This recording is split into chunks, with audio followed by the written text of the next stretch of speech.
Thanks for listening to Creative Control. While I have you here, please consider supporting Youth Empowerment and Support Services, otherwise known as YES. Based in Edmonton, Alberta, YES provides immediate and low-barrier overnight and day shelter, temporary supportive housing, and individualized wraparound supports for young people aged 15 to 24. They work collaboratively within a network of care focused on the prevention of youth homelessness by providing youth with the necessary supports to stabilize their housing, improve their well-being, build life skills, connect with community, and avoid re-entry into homelessness. Learn more about how to donate or otherwise support YES by visiting yess.org. Hi, this is Mark Lee Morrison from the podcast Low Profile. I live in Olympia, Washington with my wife and 2 daughters, and I support Vish Khanna's Creative Control on Patreon because I appreciate his journalistic integrity. Vish talks with a lot of artists I care about, and he never asks any boring questions. I love hearing his interviews, and as a Patreon supporter, I get to hear even more of them. If you enjoy Creative Control too, I implore you to join me as a sustaining contributor. To make your flexible monthly donation to Creative Control, please visit patreon.com/creativecontrol today.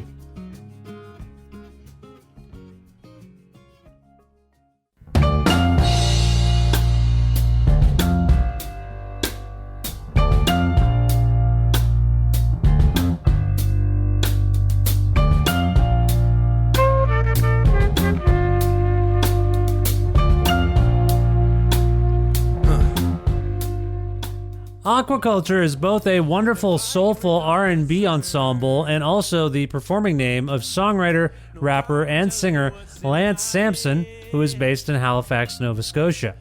Described by some critics as a surprising musical expression that wafts up from the underground and primarily consisting of Sampson, Jeremy Costello, Nick Dorado, and Nathan Doucette, Aquakultre won the 2018 CBC Searchlight competition, which touted them as Canada's best unsigned band.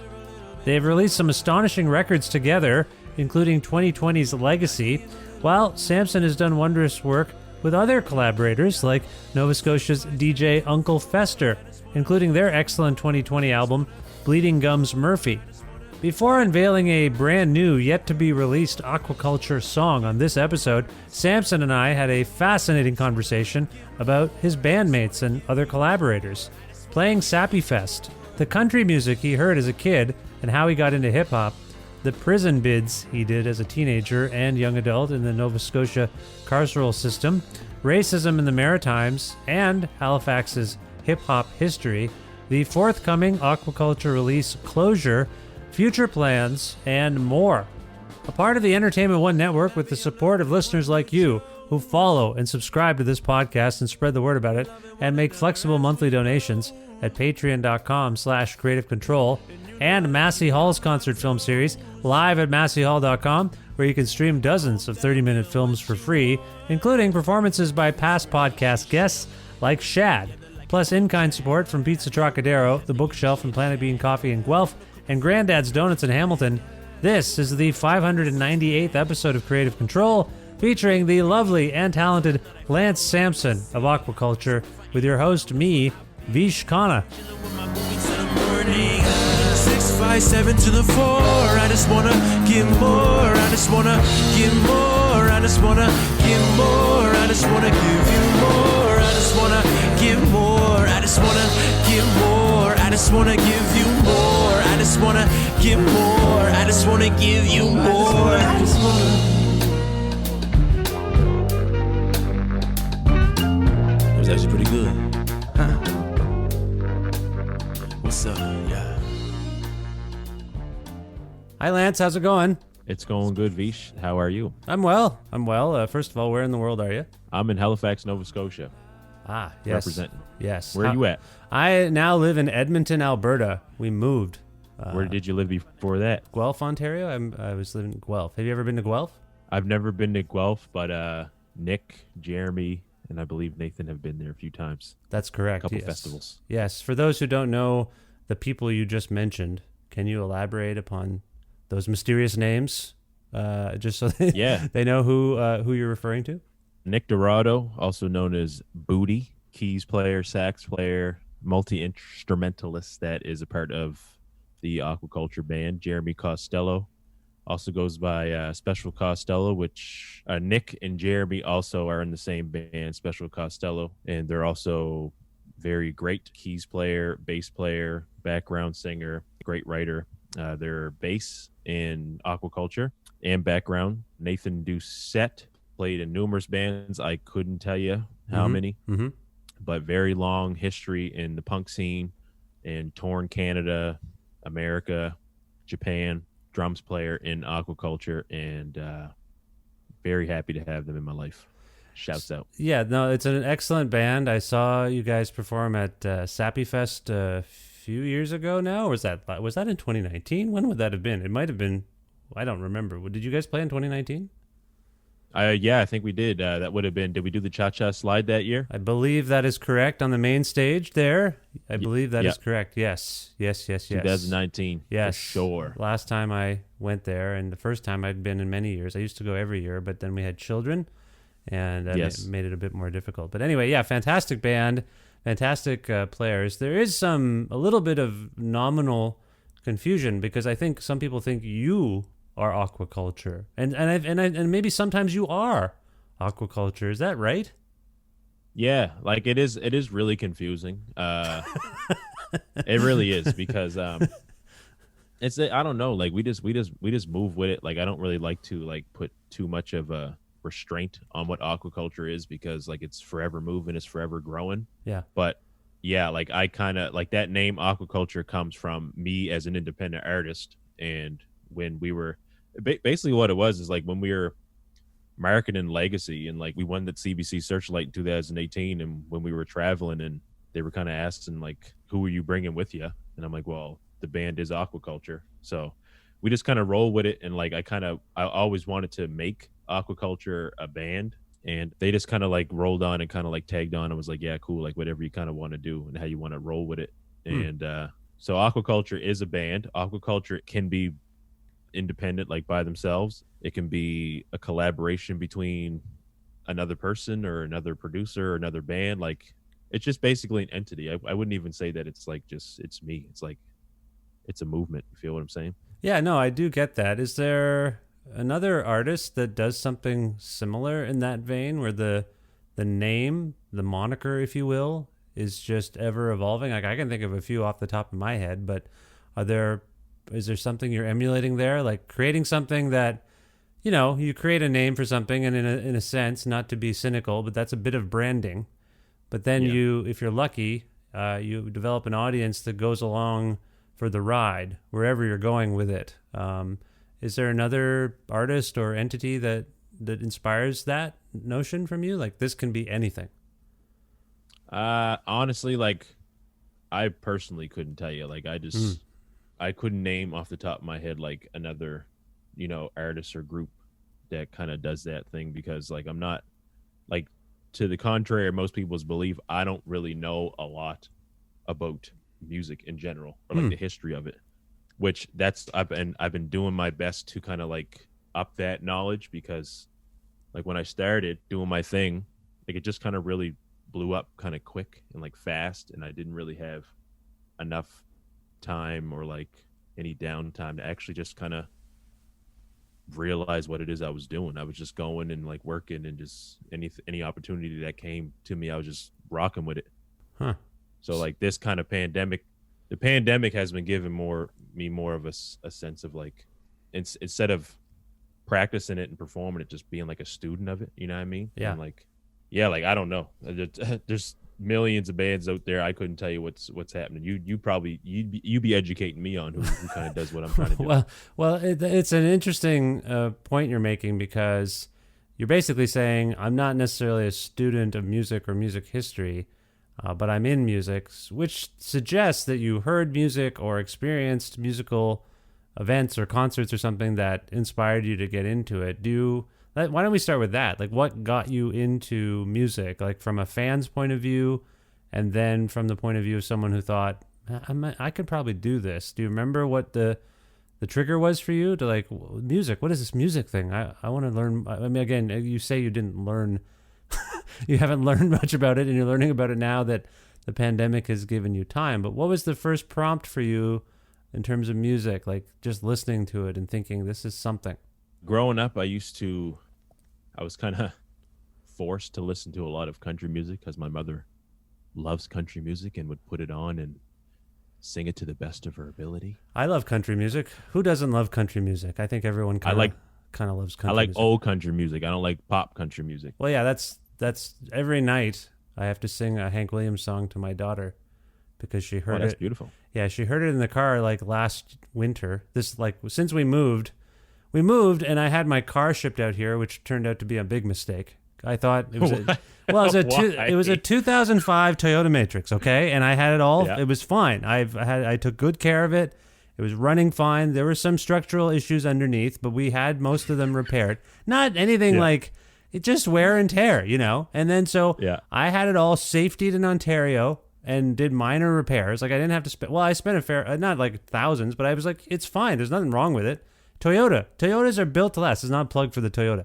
But anyway, so I had it shipped here, and then when it got here, there was we had one CD available because all our stuff was still in storage. And I was like, you know what'll work? Probably the Hank Williams Greatest Hits compilation. I don't even like Greatest Hits compilations generally, between you and me, because I find I like albums, I like context, I like to hear where an artist was in the moment in time. I don't really like Greatest Hits because it jumbles all that. It messes up the space-time continuum in terms of that artist's creative trajectory. Anyway, I had it in the car. I like that perspective. Yeah, so I had it in the car, and there was a song called Why Don't You Love Me Like You Used to Do, I think maybe in parentheses. I don't know the whole title. So I have to sing it every night. I love Hank Williams. I love old country music. I saw your friend and mine, Steve Lamke, and he and his parents and I went to see Johnny Cash in 1996 at Massey Hall. It was the first time I'd ever been to Massey Hall, and it was the last time he played Toronto.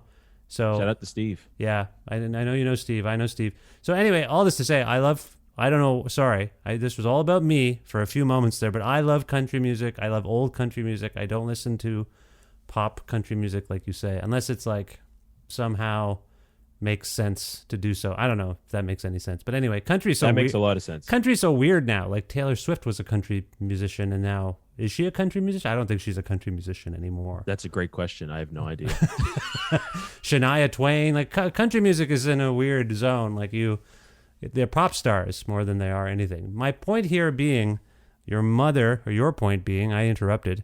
Your mother listened to lots of country music, and so what kinds of country music did you hear as a young person?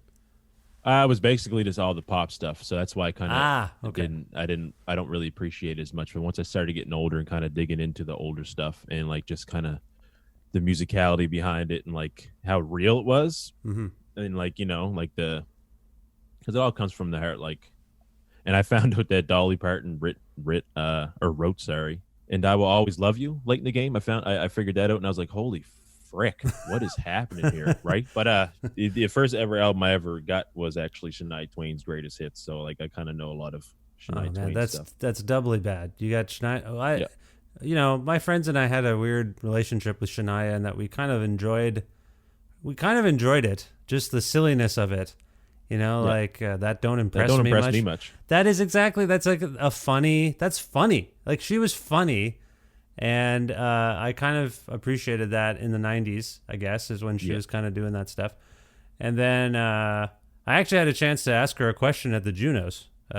No way. Well, it's not something I'm super proud of, but she went on stage to receive a Lifetime Achievement Award on the Junos telecast, like the actual one that's on the TV, because there's two ceremonies. There's one on the... Anyway, she wins, and she's thanking Canada for their support, and she's just speaking off the cuff, and she says, I love Canadians, politeness. I love Canadian sports. I love Canada's bush.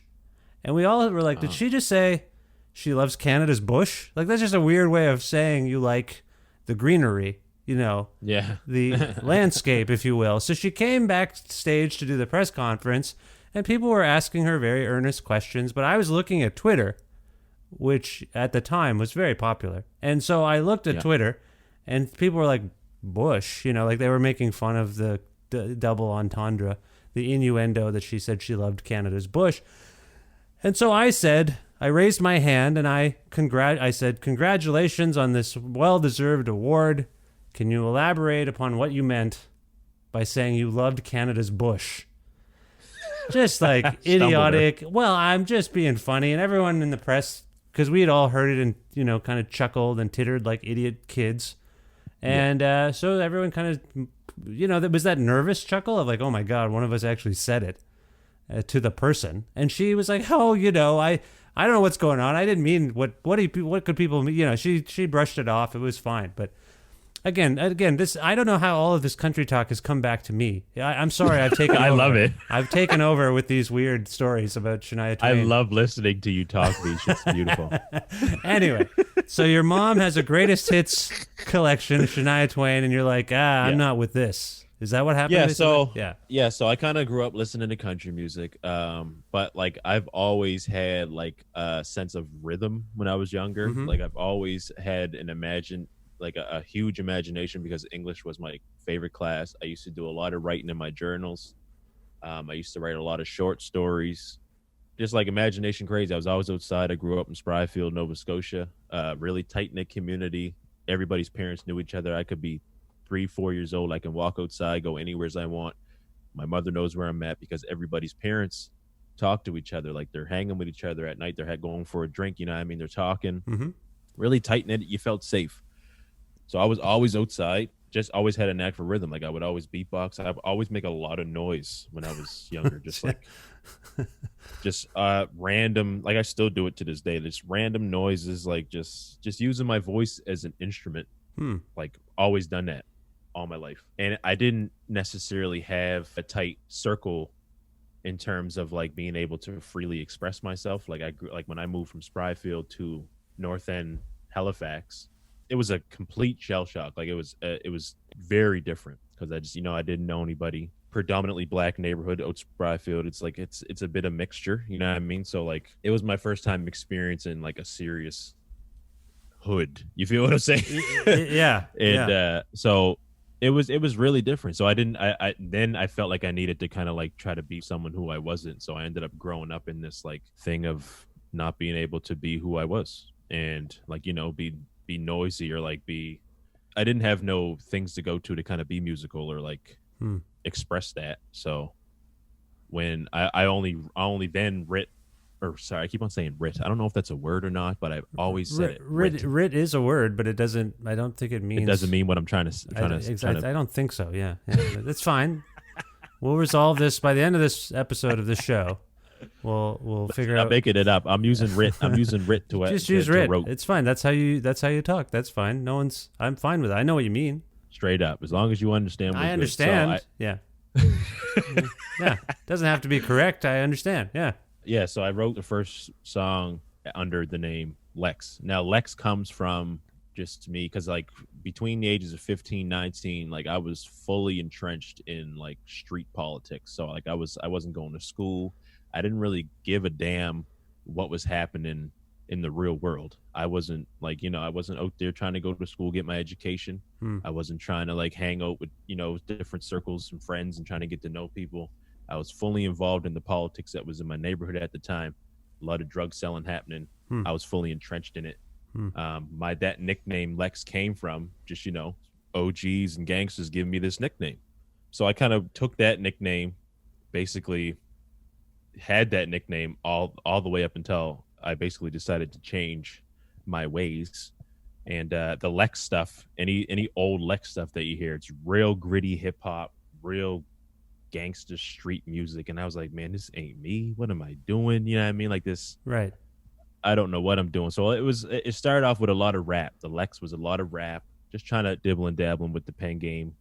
Like I grew up listening to around that time I was listening to a lot of like New York rap, D Block, and like I don't know if Gangstar is from New York, but Gangstar is from New York. Yep. Okay, perfect. Gangstar, Big L. I was listening to a lot of Common back then too. Common was actually I know Common's from Chicago, but like is he? I don't know. He is from Chicago. Yeah. Chi-Town. Yep. Chi-Town. Yep. It was actually when I started listening to like the Commons and like the Roots, like Black Thought and started dibbling and dabbling, listening to like, you know, the neo soul movement when it came out, like the Erykah Badu, D'Angelo. Mm-hmm. When I really started to change what I thought music was, because I always thought it was like, you know, D Block, Ransom, Hitchcock. I thought it was just straight rugged hip hop. You had to be that, and I was kind of trying to emulate what they were talking about in those rap songs. Yeah. But once I found my way into listening to older country or like this neo soul movement, I started really just changing my views and changing my outlook on how I intake music. So it was pretty cool once I found that. Well, it seems to me that some of the people you cited, some of the musical forums you've cited just now, certainly inform the album Legacy, which came out last year, just in terms of bouncing around styles. At one point, I was listening to this record in the kitchen, and my wife was kind of wandering in and out of the kitchen. And when she came back in at one point, she said, "Are you listening to a play?" Which I thought was beautiful. Wow. And I was like, "Oh no, I'm not." The song escapes me the name of it. It might be It's probably Questionable Intentions. It's either that or I doubt it. There's the song. What's the song where you're singing about receiving the phone call in the morning? It was morning. Is it Open Your Eyes? As I'm trying to fix my coffee. Yeah, that's Open Your Eyes. Yeah, that's the one. So she heard that and it's like, is this that's what, again, I'm glad you're taking this as a compliment because I was worried about explaining this to you. But yes, she's like, is this a theatrical, what are you listening to? Like, it was just like, I'm like, no, it's the same Aquakultre record. Because earlier we were listening to Wife Tonight, which we love that song and we love all the songs. Like but it's totally, yes, soulful, funky, kind of more on a Stevie Wonder tip or something, you know? And then you get to... Oh, for sure. Like when you hit that clav I'm pretty sure it's the same clav that Stevie Wonder used to use. Yeah. I don't know which one exactly, but like when we found that clav at National Music Center and the guy told us that this is Stevie Wonder's, Nick was like, yeah, we're using it. And it's almost like a superstition kind of like groove. Yes, but you've made it your own, and it's such an impassioned vocal performance. And so you're an excellent rapper. You clearly are a beautiful singer. Thank you as well. Yeah, no, you're very dynamic. And then the album, as far as I can tell, leads off with a vocal from Jeremy, right? Legacy is like, I thought Legacy's the first one, the last one. Yeah. Okay. So did you say it leads with the vocal from Jeremy? Is that right? Is that Jeremy singing the lead on Legacy? No, Jeremy's still in the background on that one. Oh, he's still in the background. Okay, but he does sing. Yeah. So you've got. Oh my gosh! Yes, he sings. He's wow. Have you listened to Special Costello before? I've seen Special Costello a couple of times. I've listened to Special Costello a couple of times. Incredible vocalist. Yeah, absolutely. My favorite song of Special Costello's is "In Your Car." OMG. OMG. Like I tell Jeremy this every time I see them. I'm like, cuz In Your Car, I have like a serious reason why I really appreciate that song. But we can get into that down the road. No, we can get into it now. Like, so Jeremy is this wondrous singer, and I every time I've seen him play, and forgive me for mistaking, it's this record Legacy yes. You really have to kind of sit down and listen to it and attune to it or something, because it feels very song to song, track to track. Like my wife said, it's like a play almost. It has like almost like a dramatic trajectory or something. Theatrical. Does that resonate with you? Is it purposely theatrical, or is that just the way you guys are, all of you? That's just the way we are. Like when you've seen us perform. Yeah. Like we're up there. Like we're just like a bunch of kids up there just representing. Like we're just like friends, like talking up there. Like you feel what I'm saying? Like we're really just involved in the moment. Like we're not really too worried about like how we sound at all. We're just like, we're feeling this shit, you know what I mean? And I really appreciate like that, a sense of safeness within the band, because like I think everybody needs that to kind of like to let their creative juices flow, you know what I mean? Like if you got everybody's weird, it's gonna be some weird good shit, you know what I mean? Yeah. And it seems to me like also following Nick Dorado's work in the various bands he's played in, and he's been a guest on this show before as well. And just like there's a lot of open-minded musical output and input. Like people, they clearly, you guys all listen to a lot of different stuff and play with lots of different kinds of people. And then when you come together, I feel like all of those experiences inform what you do as Aquakultre, which makes it this very eclectic. It's like a surprising musical expression. That's where I'm kind of coming from. Like when my wife walked in. God, that is a great quote. Can I like have that for like anybody asking me what aquaculture is? Yes, I you can totally use it. Can you say that to me one more time, please? All right, yeah. Let me just see if I can remember what I said. All I was saying is aquaculture is a surprising expression. No, that doesn't. Is that right? No, we're close though. We're close. I said it better the first time, but I don't remember what I said. But there is this aquaculture is a surprising musical expression. That's right. That's what I said. Assigned Vish Khanna. Holy yeah. Fudge.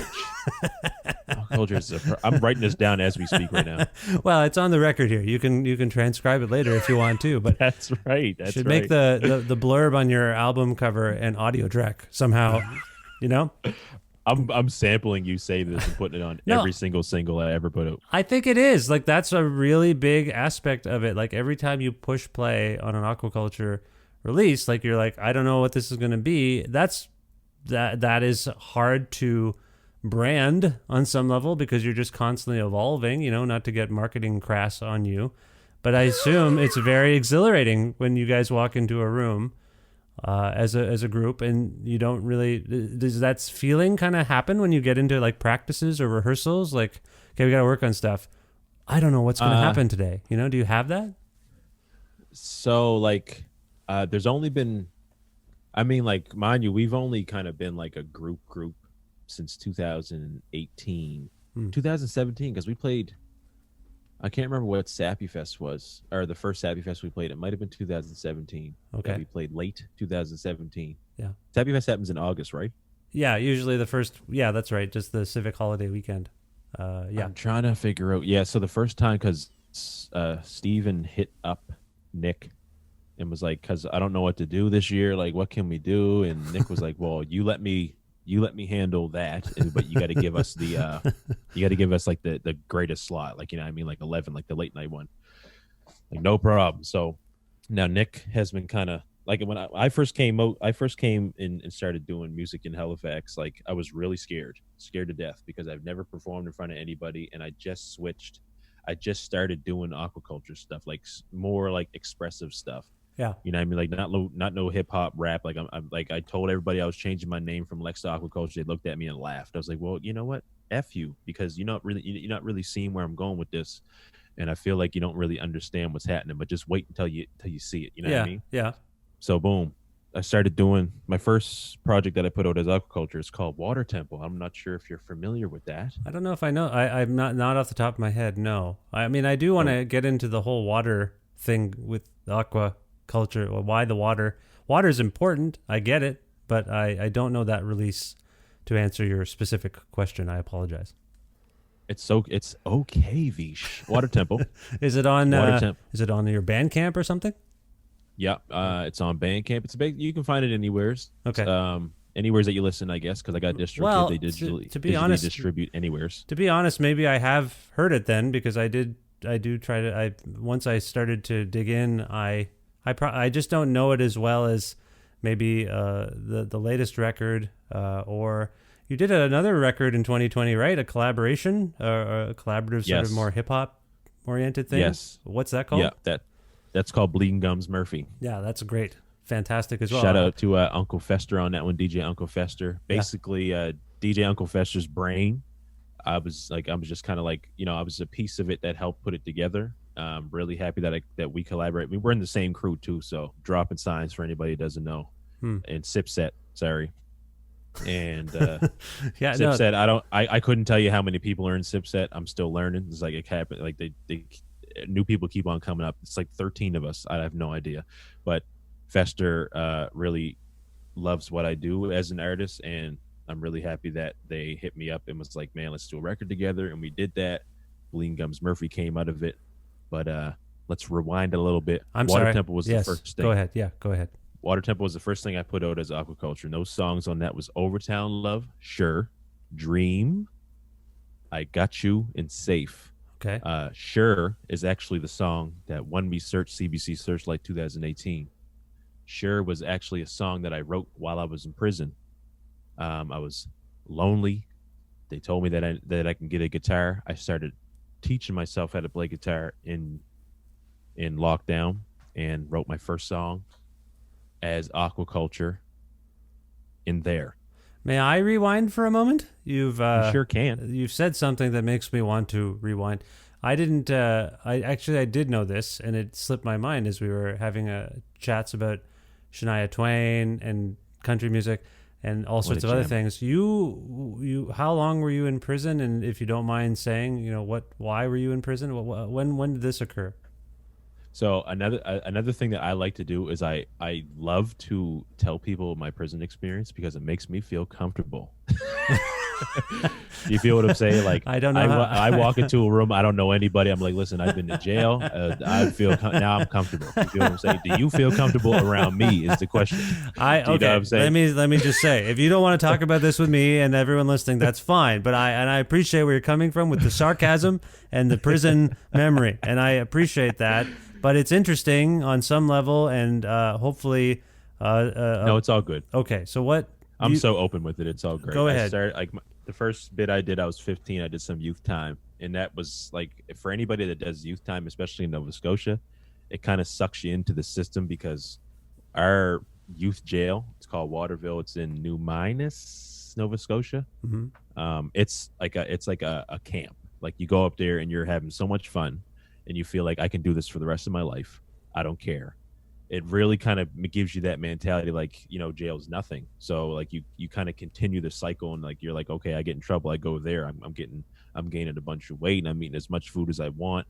It's really, it's a really weird kind of like, it messes you up in the way of how it doesn't help you at all. Like it kind of keeps you in this cycle. So anyways, boom, fast forward, I'm 19. Still kind of heavily involved in the streets, and I was running around. Actually, I attempted to do a good deed.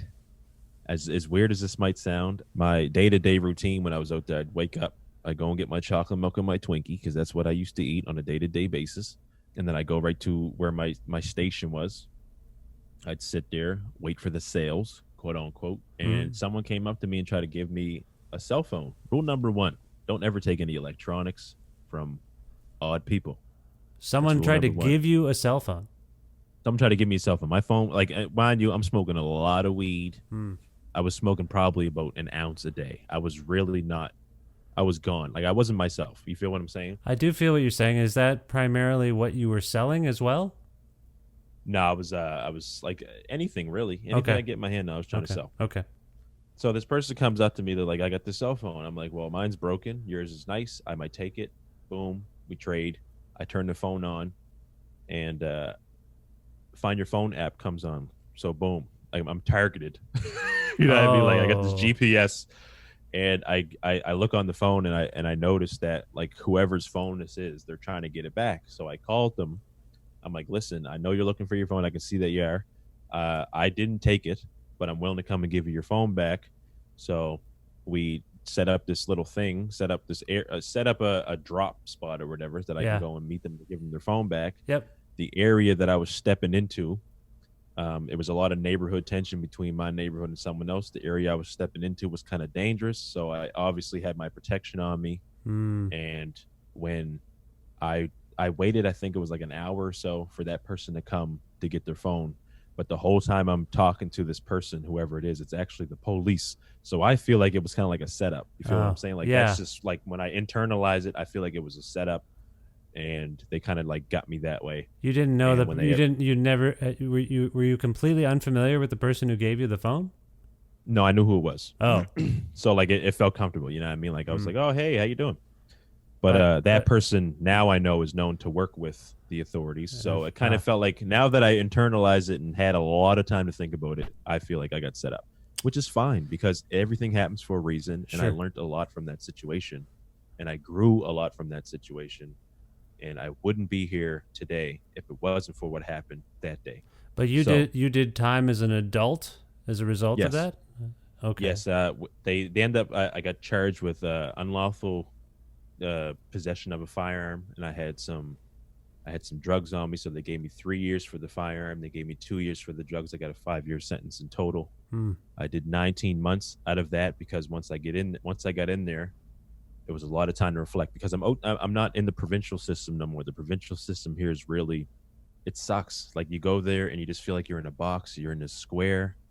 You're living with 24 other men, and you just feel like nothing's going to change. But once you get out of that and you go to the federal institution, which is Spring Hill, Nova Scotia, like it just gave me more time to kind of like just walk more freely and how it just give me an idea of how I want to do my time. Like I wasn't doing anybody else's time. Like it gave me a better chance to just think I was outside of the box now. Just kind of took a lot of time to think because you got to do 90 days in like this isolation unit. It's called what do they call it? It's not like reception. Oh, okay. They call it receptions. They got to do 90 days there, and then they take that 90 days to like just kind of assess where you're at. Like, are you a minimum, are you a medium, or a maximum? Right. So that 90 days basically determines where the hell you're going to go. And you were you were a minimum? I was a medium at that time because they looked at my record through the past stuff the past like time that I spent in jail. Looked at my record. It was crazy. Like I was wilding. Like for lack of a better words, I was wilding. Yeah. How much? You're speaking about it frankly. You're speaking about it as something that ultimately proved to be positive. But how frightening or anxiety-inducing was it as a child or as an adult to be in that position? I'm just curious. Some of us can't quite relate to. Some of us not complain, that's the wrong word. Some of us endure anxiety every day, and we're free people who abide by laws, things like that. Maybe no reason to be worried that we might have something taken away from us, like our freedom or anything else. And for some of us, our freedom might have more to do with how much disposable income we have, really luxurious things like, I can't afford to buy this thing, and now I feel oppressed or something. But for someone who goes through what you've gone through, and do you have a memory of those experiences? Was it constant anxiety and fear, or was it like, well, I did what I did and here I am? Like, was it just like a resignation to your situation? How would you characterize that? I remember those years being like my stomach not really feeling great. It was just a constant having a constant gut feeling, like 24/7, especially even on the outside as well as the inside. Like I just between 15 and 19, like it was just always this weird gut feeling, like just in the back of my head, and not really respecting that feeling that I have either. Like I'm not like, it's just like, I'm getting this feeling. Oh, whatever. It's nothing. I'm just going to continue to do what I'm doing. But like you got to listen to your gut. Yeah. At the bare minimum, listen to your gut. And my gut was telling me since day one, man, what the frick are you doing? Yeah. You know what I mean? But I wasn't listening to it. I always felt like I needed to be the protector of my friends, or like I needed to be there for them, or like I didn't have the guts or the courage to kind of put my foot down and put the best foot forward. But it was anxiety like crazy, man. There was a lot of times. There was a lot of dark, depressing times. Where I was just like, yeah, it's hard. I mean, maybe it was a dumb question, but I wondered about your mindset, and also when you develop a kind of weird, like a rap sheet, or like you start to develop the experience of being incarcerated. That's right. I imagine the first time it's a shock, and then the more you're brought in, I guess I'm just wondering from your perspective if you're like, yeah, that makes sense. I fucked up. So Oh yeah, for sure. Like my uncle, I got an older uncle. Shout out to Uncle D, who kind of breaks. Like I actually did time with my uncle too. He breaks it down. He's like, man, if I didn't do what I was doing, I wouldn't be here. So yeah. You know what I mean? So I always kept that attitude. Like I knew, like, you know what I mean? Like it is what it is. You got to do your time, right? Well, so Nova Scotia has a interesting reputation, I think, beyond its borders. Like people think of crazy history too. It has a crazy history for Black Canadians as well. I guess that's kind of where I'm going. There's a couple things I wondered about, because in the last few months there was a New York Times article about Nova Scotia as being like one of the safest havens from the COVID-19, from the pandemic. Like people were moved. In fact, and I'm not whatever. My sister and her partner are from her partner is from Nova Scotia, and they actually moved there because they have a child and they were living in Ontario and they had kept their child home from school, small child, and they thought, like toddler? No, like kindergarten, Okay. And so they figured they were having trouble balancing. Both of them were working from home and the child was home. And they also, and her partner's parents are from sort of rural Nova Scotia, I guess. And so they decided they found a cheap house and they bought it. And so they've been living there so that they can be closer to her partner's parents and also so that the child can go to school. And then there was this New York Times article that said that, basically everyone should move to Nova Scotia. And everyone moved to Nova Scotia and everybody's houses went up by $30,000. Exactly. So the pricing went up and everything. It's just what goes on in Ontario started to happen there. But then, so that came up, and I'm curious to hear your perspective on that if you have one. And then, the other place I was going is, to be a black person in Nova Scotia with its history of racism, but also its history of people. I mean, the perception is that people tend to be nice and tend to get along, but there is this pretty intense history of racial division in Nova Scotia, yes? Oh, faux show. Yeah. Hello. Yeah. I mean, like, it's just kind of like, it's just racism feels like it's a bit more secret here. Like, out in America, it's right in your face. But, like, it's nice racism. It's polite racism. It's nice, yeah. Yeah. It's polite racism, which is actually more psychotic than I think. Yes. Because it can be really passive, and, like, people tend to joke about it a lot. Like, but I don't. You know what I mean? And it's very present here. Like, we just recently, I think it was maybe like last week, they had out in Bedford, they defaced the whole BLM, like at this church, they defaced like their little monument that they had outside of the church. That's in Bedford. That's like an hour away from me. Yeah, you're right. So it's very present, and actually not even an hour. It's like 20 minutes away. And it's here. Like, it's still very, very well here. Like, I'm in trades. I work in trades. I'm a plumber. I'm a union plumber. Yeah. And it's really bad there. Like, people just, but it's another thing too. It's like a lot of the folks that are ignorant, they are racist. They've never actually had someone call them out on it. You know what I mean? Like, they've never had people make them accountable for their actions. So they just feel like, they can, and they feel safe that, like, this is still something that happens. It's still the 80s. But, like, me being who I am, like, I don't like to get offended. I like to educate people more and kind of get them out of that ignorant thinking and, let them know, like, you're kind of being crazy, friend. Like, did you ever think about that, the things that you're saying is really hurtful to others? Like, I just kind of break it down like that. Like, it's just like when it's addressed to you, obviously call it out, but, like, educate and don't let your emotions fuel the argument, because, like, you're not going to get anywhere. Like I said, they're not used to having people call them out on stuff. They've never had it. So you just got to kind of ease into it. You know what I mean? I don't feel like a lot of people are on that wave of just like, how can we make this situation better? And it's more like just rah, like fight. Oh, you're being racist. Fuck you. I'm going to call you out on the internet. I'm all about community. You feel what I'm saying? So if I see someone act in a certain way, then I'm gonna call them out. Like, I'm gonna let them express themselves, but I'm gonna also educate them on what it is that they might be doing that's wrong. You feel what I'm saying? I do, and it sounds like something you deal with a little bit every day. I mean, if you're a union plumber, I assume you're dealing with strangers every day. Are you dealing with customers that might be like, oh, a black person is working on my stuff or something? Like, have you experienced that? I've never experienced, because I'm not a service plumber. Right, so you're not a service plumber. Right. Okay. Right. Yes, service plumbers, they go door to door and they're right. They're fixing your shower up and bathtubs and all that stuff. I do a lot of new construction, new like got it right industrial stuff.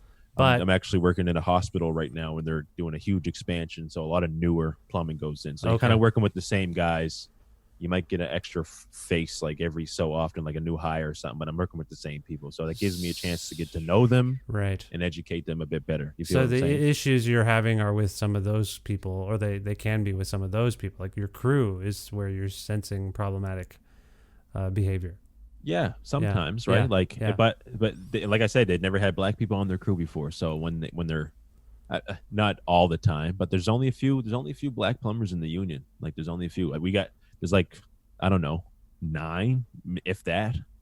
And I'm working with another one. Like it's just me and this other dude, and like there's not too many of us. So like there's not a lot of diverse crews out there. So when it happens, like I feel like I have a duty to kind of step up and talk. You know what I mean? Like I can't just let it fester or like let it slide, because that's not forward thinking at all. You know what I mean? I'm just going to let it happen. And like, no, I care about my community and I care about the future too much for me not to speak up and talk about it.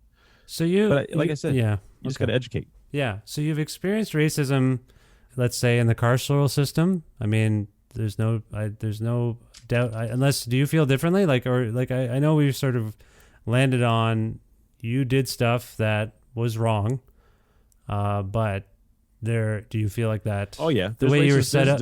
Yeah. There's definitely ignorant ass racist guards that are, and cops. Like you feel like you feel like you were set up. Do you feel like that was simply because of what you were doing, or because of who you were, what you look like?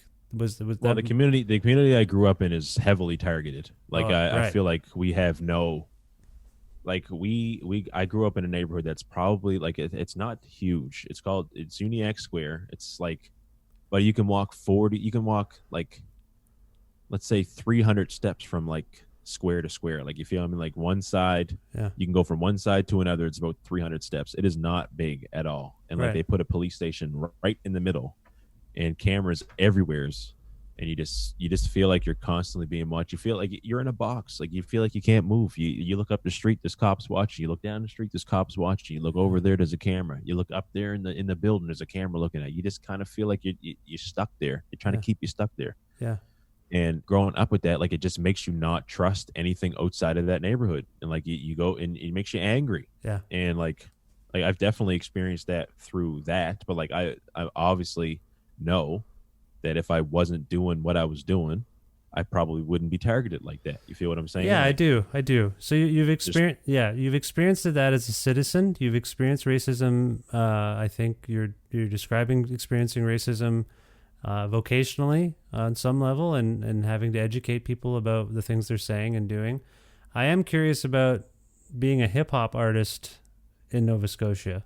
I think of Nova Scotia, maybe, I guess, I don't want to say unlike you, but I do tend to know a little bit more about music history. Like that's just something I'm interested in. And Nova Scotia, in my mind, has been a hotbed for hip hop since back in the day. Like CKDU is really well regarded for having really cool hip hop shows.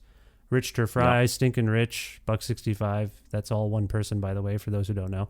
He was a real student of hip hop and spread the word about it there. And I think influenced, that's my sense of things. I wasn't around, but my sense of things is that he was really a crate digger and brought music to the airwaves in that area, and other people too. So to me, Nova Scotia, and like every time I've seen a hip hop show in Nova Scotia and Halifax, the crowd is nuts. Like I'm like, this is way better than seeing this same group in Toronto. Like people seem enthused, and that has a lot to do with being remote and people not coming so often, I would think, so you really appreciate it when, Ghostface or Raekwon show up and play and, or Danny Brown, I remember seeing, and people were just losing their minds. So all this to say, you saw Ghostface and Raekwon play here? Yeah. In Halifax? Yeah, I did. Yeah. So you would have witnessed that DJ Uncle Fester DJ'd for them. Yes, that's right. I did. That's absolutely correct. Yes, there you go. Gangsta. So were you at that show? I was way too young. I don't think I was able to even be in clubs. Okay. Yeah, this is like 2014, 15 or something, I guess. I don't know what it was. But yeah, anyway, my point here is this. I think there's hip-hop activity going on in Halifax and Nova Scotia, but I also know that certain genres of music, for some people, have an association with certain, groups of people. People associate, they kind of racialize musical forms. Oh, soul, R&B, hip hop. So then you have this knot of a musical form being marginalized because of the people who tend to gravitate towards making it and appreciating it. Have you experienced that as a hip hop artist, as a soul artist in Nova Scotia? There's this one instance where Water Temple was listed at an awards. I think Music Nova Scotia might have nominated it for a best hip hop album. And I was like, Water Temple is not that. I had to email them and be like, cuz like, you can give this ticket to somebody else because Water Temple is not hip hop. Like, right. Listen to it. Right. Like, it's like, this is acoustic R&B. Like, I don't even know what the genre is. I can't classify it. There's a lot of mixes in there, but right, like, sure. It's not hip hop. Right. But which is interesting because to me, everything like hip hop to me is it doesn't just mean diverse. Yeah, like it never just means rapping or beats necessarily. Like hip hop to me is it's like whatever punk means, like almost anything to me could be hip hop or punk. But I see where you're coming from too. So Vish, you need to listen to Water Temple when we get off this interview, and you tell me if it's hip hop or not, please. No, okay, I will. Yeah, I'm not second guessing what you're saying. I'm not because we see this all the time. People think that jazz and blues are the same. People think hip hop and soul are the same, and just because I think it has a lot to do with the physicality of the people making it. Like the way you look might dictate what they think your music is. I'm sure people thought D'Angelo was a rapper because of the way he was, though. Well, I know, but I mean, when he first came out, and when he had the first big singles did not lean that way. Yes, he was, but you know what I mean, like. You would see that on like Rap City on Much Music, and I'm like, there's no rapping really on this song, you know what I mean? Like, so there's just like, that's what I'm getting. I think I know where you're coming from, and you've experienced that yourself, is what you're saying. I mean, just that one instance, like, yeah. And I kind of felt I felt cheesed about it because like I try to branch out of, like, because I just didn't want to be classified as I can only rap, and then when I branched out to like doing like this more like creative stuff, it just instantly got put into the rap category. I was cheesed about it. I didn't have to be. Yeah. You know what I mean? I was way too dramatic over it, and I didn't have to be. But you're in that. You might be in that vein of like CeeLo Green or D'Angelo, like people who can do different things, so that confuses people. I don't know. It's so confusing. You know what I mean? And that's why I kind of wanted to like. That's why I just was like, you know what? Aquakultre is like. It's whatever you want. It's whatever, right? And it's always going to be whatever. It's going to change. It's not going to be one thing. Like there's going to be a project where it's going to be hip hop, and then or like I'm rapping, yeah, and then it's going to be another project. It's going to be fucking psychedelic funk. Like what am I listening to? This is really confusing, but it's meant to be. What I've heard is that Aquakultre is a surprising musical expression. That's what I heard. I heard that somewhere, and that is correct. So you've mentioned a few places Aquakultre could go. We have been enduring a pandemic. You released at least 2 albums last year. What is sort of next for you? Do you know? Like, is there again? Also, your COVID rates is that true? Like we have heard they're lower, and we can see by the data they are lower. Do you feel? Is Nova Scotia fairly normal? Like, do you feel like you're just doing what you normally do and the rest of the world is not? Like, how is your day-to-day there? Can you get together and play music, or what's going on? You definitely you can definitely get together and play music. Just make sure you're 6 feet away. Dr. Strang might try to charge you and put you in prison. Really? Okay. So, I'm just joking. So are you able to like get together with the other folks in Aquakultre and work on stuff? Well, Jeremy's the only one that's in Halifax. Nick is in Calgary. Calgary? I didn't know that. Yeah, Nathan's in Toronto. So we're kind of all broken up right now. So I've been basically using like all the other folks that Nick, Nathan, or Jeremy kind of exposed me to coming up, especially in the Big Booty Band. When we did the Big Booty Band Sappy Fest show back in 2017, the first time I played with a band. I just been kind of like rocking with those cats and just getting Aquakultre together to practice tunes every now and then, doing like online live streams for like festivals and stuff. Okay, but like it's we're in the talks of maybe this year, if it's all good, everybody fly down to Halifax and we work on something else. You know what I mean? But like we're not really like trying to push that. We're just let it happen organically. You know what I mean? Like everybody's their own spot. They're doing their own thing. Jeremy and I are still working kind of exclusively because we got this show that we're working on in partnership with Mayworks Festival in Halifax, and they want to kind of present Bleeding Gums Murphy live version. Oh, cool. So that's one of the bigger things that we're kind of working on, and they're basically letting us do whatever the frick we want, and they're going to record it for us. Like, we're going to audio record it. We're going to videotape it. We're going to like have a bunch of media for it. Like it's going to be like another big, it's going to be a live album. I think it might be our first that we put out. We got 2 live albums that are actually in the works right now. We did this show with Mayworks last year. We just did like 6. We got like 10 musicians together, did like 6 live versions of older tracks, because I don't like to necessarily play any of the legacy tracks without Nick, Nathan, or Jeremy. Yeah. Because I don't feel like it's not anybody else's place to try to do what we done on that album. You know what I'm saying? To emulate it or whatever. Like, yeah, like I'll have a back. Like if I was by myself, like I'd have a backing track of it, but like I can't give that job to anybody else but them guys, because it's theirs. You know what I mean? And that's their expression. That's their language on there. Like it's all of it's a nucleus of feeling and emotion, and you can't emulate that without us. You feel what I'm saying? Yeah. So well, it's cool that you've got live albums maybe in the works, and got another album I'm working on too. That's like I don't know if it's gonna come out this year. I want it to, but like I'm taking my time with it. It's something that I started back when we first got locked down. Everyone was like in the 3 weeks, like back in May, I think it was, when they or March, January, February, March, where they first was like, yeah, you guys got to stay home for 3 weeks and don't leave. Yeah. I just started doing this little project that I want to kind of make it really collaborative and like work with folks that I've always wanted to work with, because I felt like Legacy was lacking that. Like there wasn't really like a lot of other collaboration besides us. Yeah. And it happened that way because we only had fucking 4.5 days to record it at NMC, and we just had deadlines that we were trying to do. We kind of rushed it. I feel like if we had took more time. Really? It's a beautiful album. Recording, really? Huh. Oh, no question about it, Vish. I'm just saying that like I just wish there was more like artist collaboration involved in it. Oh, You know I what see. I mean? Like get someone else to do a hook, or like, get some background vocals from another like I mean, artist, clearly you know what I mean? I try to listen very closely to things, and clearly I was confused because I thought Jeremy sang a song that he doesn't, and I know Jeremy's voice too. Like you guys have an intertwining.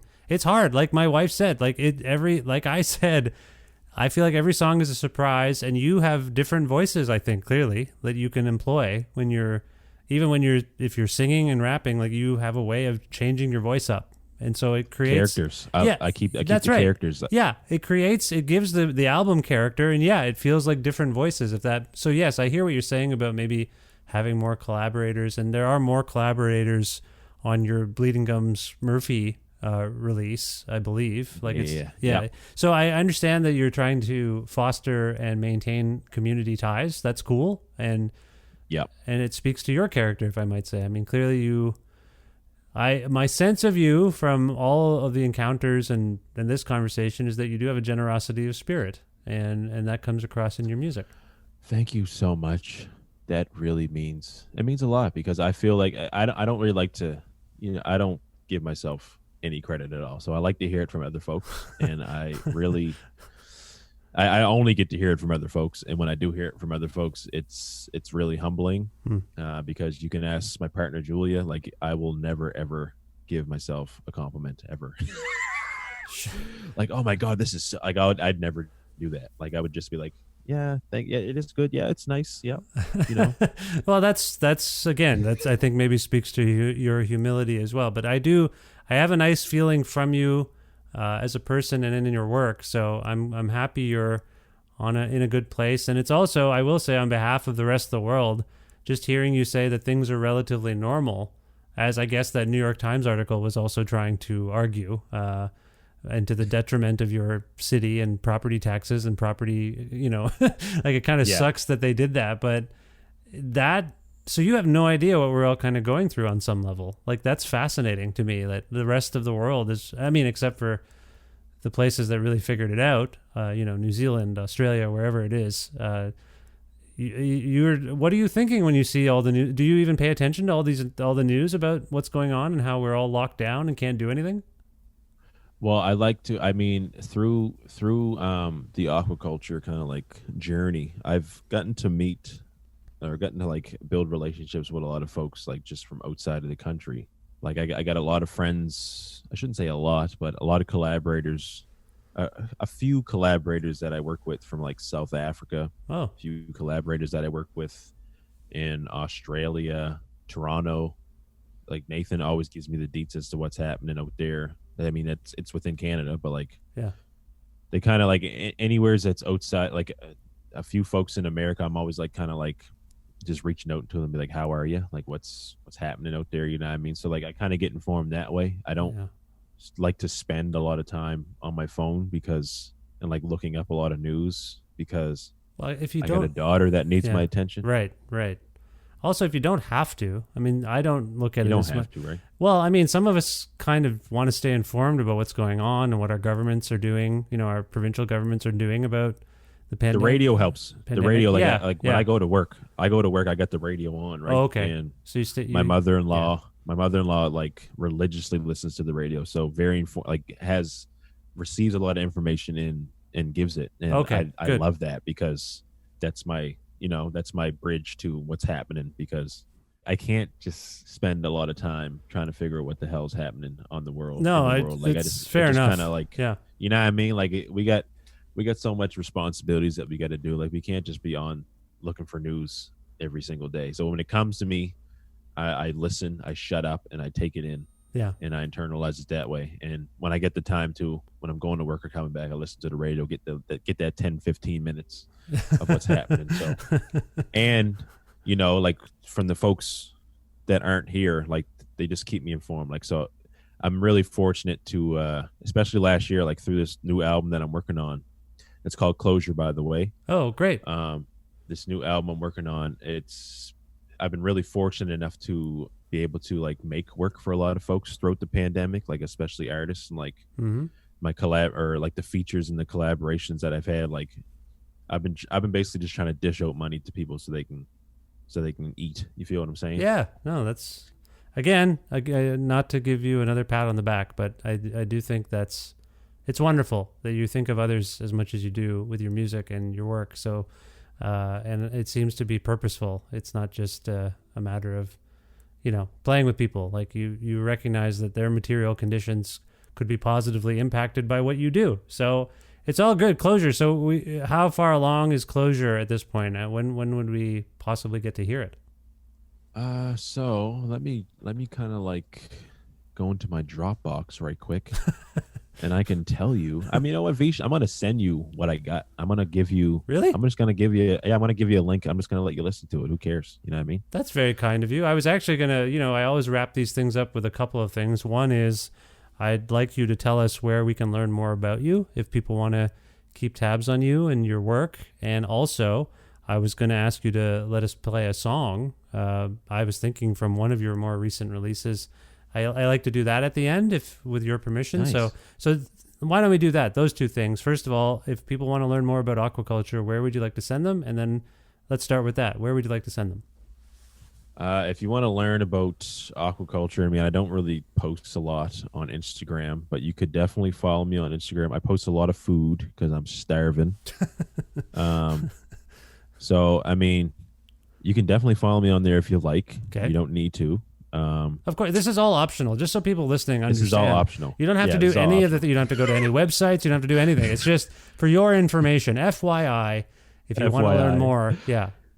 I'm actually, I'm trying to up my Twitter following. So like you can follow me on Twitter at Aquakultre. Okay. If I can never find size 42 jeans that hit, if you're kind of wondering what that means, it means that I can never find size 42 jeans that actually look good on me. Yeah, I had that experience for many years because I'm tall, but I figured out the right Levi's models and some other models, and I think I've got it figured out now. Fam, I got 6 pairs of Levi jeans that are size 38 that I bought, and I'm like, I'm gonna get down to that weight. I'm gonna get there. I'm trying to. I've been working out pretty steadily since I was. I'm a 36, and I'm relatively thin. I might have to send you these jeans. It sounds no, that's too big. I'm also trying to slim down here as well. I'm working out and trying to, just for my own anxiety and stress, I'm doing Yeah, stuff. for sure. Yeah. So, Yeah. but So, no, yeah, I appreciate that. First of all, thank you for offering to send me your oversized jeans. Or for me, they would no be problem. oversized. Yeah, that's very. And also, giving yourself a goal. Maybe you should. You can get down there. I'm Why trying. Not? Yeah. I'm trying. I've been working out pretty steadily for the last 7 or 8 months. Good like for you. taking my health serious. Not a lot of people know this about me, but I got 10% cerebral palsy, and it affects my left side of my body. So my left leg is extremely weaker and a lot smaller than my right. So I've been taking the time day to day to stretch that out and do okay. a lot of exercises to kind of get that back. Okay. I've been neglecting it a lot. Like I only found out that I had it like when I was 13. I got my surgery. Oh, I didn't know that. Oh, And okay. yeah, no one does. Like honestly, like I don't tell anybody. And if you don't see that I have shorts on, and you don't see it, I'll probably never tell you. Well, I mean, you just told people, so I guess I did. I just wanted to let people know that if you got a goal, just keep fighting. Yeah. Just keep getting there. I was thinking that on the Bleeding Gums Murphy record, there seemed to be many references to diabetes, and I wasn't sure if that was. I have the record on sometimes when I'm in the kitchen cooking or doing dishes, and I You got the vinyl? No, I don't actually have the vinyl. I have been playing it on the Bluetooth actually, but I should grab. Is there still vinyl available? No, unfortunately, they got sold out pretty quick. You know what? I might have noticed that on the Bandcamp because I do order things I like after I check them out always, and or sometimes I pre-order things because I know I'm going to like them. I feel like I'm going to like them, and I missed out on that. I'm sorry, but yeah. Anyway, I noticed that there seemed to be a couple of references to diabetes, and I wasn't sure if that was you or not. Yeah, I don't personally have diabetes now, but I know that if I continue to keep on eating the way I do, especially with sweets, that I might get it because it runs in my family. Yeah. And my grandmother always looks at me and she's like, I'm the same. I'm the absolute same. Anytime she says that, Yeah. anytime she does that, I know she's looking at me and be like, cuz you better lose some fucking weight. Well, I got a sweet tooth, and it's a problem because my grandmother on my dad's side, and recently my dad diagnosed, or my grandmother had diabetes, I guess full on. I don't want to pretend I know what the numbers mean. Type 1, type 2, I don't remember which one she had, and when my mom was ill with cancer, my dad got so stressed out that they diagnosed him with diabetes. Oh my God. Well, he was stressed out, and they're both okay now. He has which one is it? Anyway, I don't want to get into this, but he has the one where you have to, I think, take medication, not insulin. Yeah. So anyway, I'm mindful of that stuff too, and I didn't want to end this way. I wanted to end on a bright note, but we are trying to inspire people with hope and to think about their bodies and the things they put in the things we put in our bodies. Yeah. I think this is a good way to go. So this is a very good way to go. So Instagram, Twitter, Instagram at Aquakultre. You can, if you really feel so inclined, www.aquakulture.info, and you can go on Facebook and look up Aquakulture Music. I'm on there, but I never ever respond, so don't even care about that. Just go on Twitter and Instagram, add me up. I'm trying to up my Twitter game. Follow me, please. Twitter. I will do this right after we're done here. Yeah, I will get you some. I'll give you as much Twitter love as I can with the various accounts under my control. I will take care of that right now. The other thing I will say is Bandcamp, of course. We were talking about that earlier. People should check out your Bandcamp, I assume. Oh, yes. You should definitely check out my Bandcamp. Recently, I released, or a friend of mine, a longtime collaborator, Chudy Harris, just released a track. It's called Summer Night Songs. If you're on Spotify, go on there. It's a title track for this documentary that just came out. It's called North Star Finding Canada's Black Mecca, I think. Yeah. I think that sounds. Fun. Yeah, I think that's right. That rings a bell. I think I saw you. Did you socially mediate that at some point, or maybe that was just on your Bandcamp? I saw it somewhere. Yeah. Yeah. So a friend of ours, Angel Penang, he started this. He basically directed this film, The North Star Finding Black Mecca. It's about Chatham, Kent. Long history of, it has a long history of black settlement, and they hit us up, or hit Chudy up, and said, can you write some music for it? Can you score it? And Summer Night Song just recently got released with this documentary. It's out now. If I don't know where the link is, but okay, if you go on Spotify and you look up Chudy Harris, this song is out. Please put it on all your playlists. Please share it, because I'm trying to get I'm trying to get my homie Chudy the love he deserves. He's been out here working hard for a long time without a lot of recognition, and he's finally getting that recognition, and I'm really happy to see that. So shout out to Chudy Harris too. Very nice, very nice. All right, well, Lance, if we can go out on a song, maybe by Aquakultre, from wherever you want. You mentioned some new stuff, but you mentioned we've been talking a lot about some stuff that just came out. What would you like to go out on if you could pick one song? Well, I just shared the Dropbox link with you, and if you wanted to, you can actually play one of those songs. Really? If you wanted to. Come it's on. Up to you. Yeah, of course. That would be amazing. Now, I don't know what these are. I haven't. I'm on the call with you. I'm not about to listen to the Dropbox link at the moment. Can you pick a song and tell us tell us a bit about the song and why you chose it? Yes. So the one single that I released off this record thus far, it's called Magic. And Magic is basically it's about, because my father was never really in my life throughout all my life. So when I finally did, meet him, or always knew who he was, but I finally started to build a relationship with him. Like, I didn't hold that grudge of him not being around. Like, I just kind of tried to understand where he was at in life, and just kind of got to know him in that way. And like, we fucking are really the same people. And like, I owe a lot of my creativity to my dad's side of my family. Shout out to Donnie Johnson. He's an ex-professional boxer, great singer, great songwriter as well. And I owe that creativity to him because I got older brothers that are just like, they're making big waves. Shout out to Notes.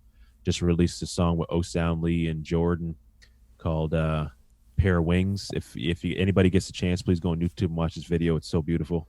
But yeah, I owe it to him. And this song is basically me recognizing that where my creativity comes from is him. And, I've never, ever held that grudge of him not being around, because I know everybody's in their own, they live their own life, or just certain things happen. You can't be around, whatever. I didn't hold that against him. Who cares? I love you, Pops, straight up. But that's not the song I want you to listen to. Oh, okay. I want you to listen to a track. It's called I Can Wait. Now, this is kind of like, these are like the demos still, but it sounds good. It's like it's basically a final mix, but these are still demos. Okay. So now, I Can Wait. Not mastered or anything. Okay. All right. Got it. All right. They're all fresh. Wow. Well, this is really thrilling. I really appreciate this. That's very kind. Now, why did you pick that song? I Can Wait is I picked this one because this is like the one. Like, this is the one where it's probably going to be like the first one off the the first one that you listen to on the record. Chudy Harris is in it, and I just kind of want to replug the fact that Chudy released this other track that I'm on, and I want to show the world this track that he's on, and it's called I Can Wait. I wrote it. A thing that me and Chudy like to do too is like, we'll write songs for each other, but then we'll give the other person the performance. You know what I mean? Like, I'll write a verse, I'll write the song, but I'll be like, Chudy, I want you to do the second verse. You know what I mean? Like, our collaborative relationship has always been that way. So I wrote this track, made the beat for it. Shout out to Zamani. Zamani's in this track too. I got my cousin, Nix. He's hosting it. Okay. It's a jam. This one might have you in. This might have you two-stepping a little bit. Like, I want to make this whole album kind of like, let's bring the dance back. You know what I mean? Let's get people in there in their kitchens dancing. I want to make this record like this record itself. It isn't like Legacy at all. This one's more like, I'm trying to get people dancing and back into feeling good again. And I Can Wait's probably the one that really sets the tone for this record. Well, this is incredible. I mean, I really appreciate that description. I know it's called I Can Wait, but I can't wait to download the link you sent me so I can hear this whole whatever you sent me. This is very exciting.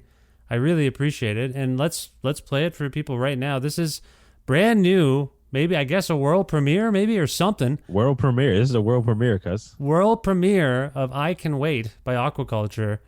Lance, I really, really appreciate this. I appreciate you. Thank you for this, and I hope we talk again soon, and best of luck with everything. Oh, man, thank you so much. Yo, I want to also shout out to Nathan Doucette. I want to shout out to Jeremy Costello. I want to shout out to Nick. Nathan's doing a lot of work in Toronto with Encampment Support Network, so anybody, if you got any means, please donate to ESN. Jeremy's here with me. We're getting ready for this Bleeding Gums Murphy live album release. And Nick is in Calgary. Shout out to my homie Chris Harper too. They're doing a lot of history. They're practicing lots. Anything Nick involves himself in, it's always a beautiful thing. So shout out to Nick. Shout out to the band. Shout out to everybody who's listening tonight or today, whenever this is popping off. I don't know. Vish, I want to say, man, I honestly highly appreciate you reaching out, man. It's been great talking to you. My daughter's kind of secretly waking up. She slept the whole way through. Like, we're on this interview.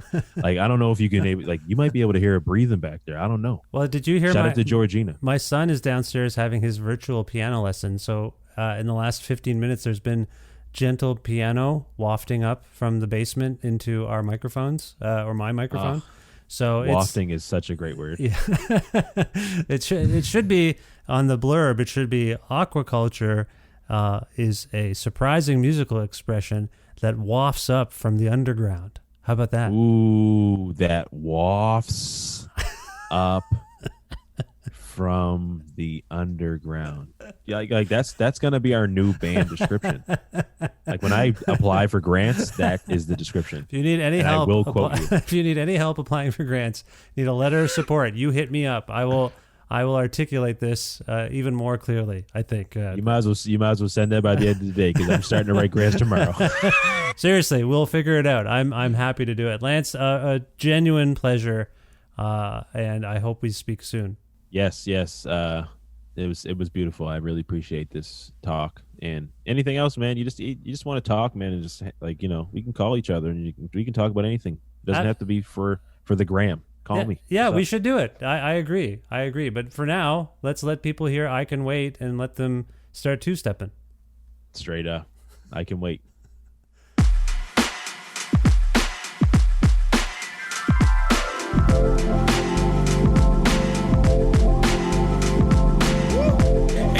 Say too much, man. I know you can feel it in your bones already. Now I need everybody to report to the dance floor for a special presentation. Yeah, hey yo, Judy, talk to him. I wake up feeling so much love for you. Would you beg my pardon? Yeah. If I had my way, I would sex you up all day. Baby, don't get me started, 'cause I know sometimes you ain't got that time we need. I know you got so much love to give. When you're ready, I know what time it is. When did we get some time alone tonight? Let's get it. I've been waiting all day for this. Your touch, your love, I need a kiss. You know I really miss you. I can't wait. I can't wait. I can't wait. I can't wait. I can't wait. I can't wait. I can't wait. I can't wait. I can't wait.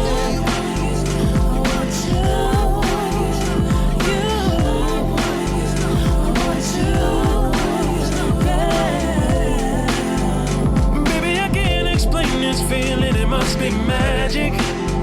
'Cause lady, your love still sweet my gears, it's automatic. You finna give a minute to break me off. I had a vision of digging you up in there. I can't shake this feeling that's inside. You got so much love to give. You know exactly how to hear what's on my mind. Oh, you know I really miss you. It's finally feeling like we're on to something. I can't wait.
just like the largest thanks possible. Huge, the biggest, whatever I can muster, to Lance Sampson, not only being on the show, but for, offering to give us this amazing new song, unreleased song by Aquakultre. Thank you so much to Lance, and thank you so much for listening to this, the 598th episode of Creative Control, which is part of the Entertainment One Podcast Network and available wherever you get your podcasts.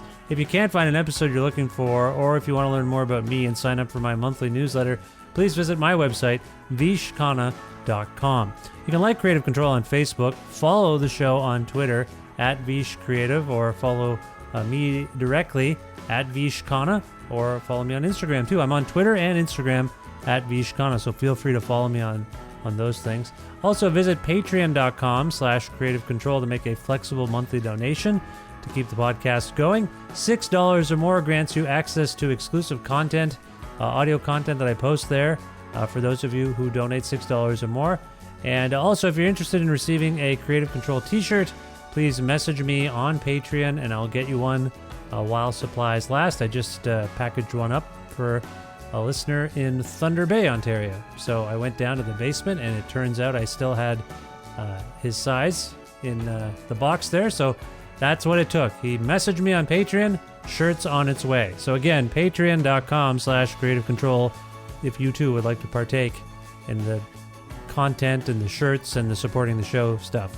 Thanks again to live@masseyhall.com, where you can watch beautifully captured concerts by great Canadian artists, and also to Pizza Trocadero, The Bookshelf, and Planet Bean Coffee in Guelph, and Granddad's Donuts in Hamilton for their in-kind support for this show. Thanks too to Jim Guthrie. He lets me use music on the show, and he's an old friend of mine, and you should go check out his wares at jimguthrie.org. He's always putting up something new, it seems, on his Bandcamp or wherever, so go to jimguthrie.org and learn more about him there. And finally, thank you for listening to this episode with Aquakultre, and for potentially subscribing to the podcast and telling your friends about the show, and maybe asking them to listen to it and subscribe to it and spread the word about it. That's all great stuff, and it means a lot to me. So thank you. I will talk to you very soon. Bye for now.